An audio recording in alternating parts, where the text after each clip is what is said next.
রায়ের বৌমনি রায়কে বলে ওঠে, অনির্বাণ তোমার দাদার ট্রিটমেন্ট করাচ্ছে।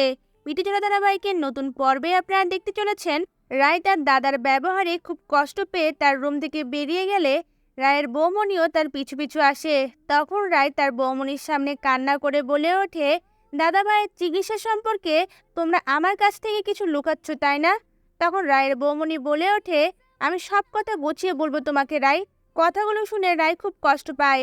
এরপর রায় বলে ওঠে, আমার কিছু শোনার দরকার নেই। কথাটা বলে রায় বেরিয়ে যেতে লাগলে তখনই বৌমনি তার হাতটা ধরে ফেলে। এরপর বৌমনি বলে ওঠে, তোমার দাদা ভাইয়ের পায়ের সার্জারি হবে, আর সেই সার্জারিটা করাচ্ছে অনির্বাণ। কথাটা শুনে রায় চমকে ওঠে আর তার বৌমনির দিকে তাকিয়ে থাকে।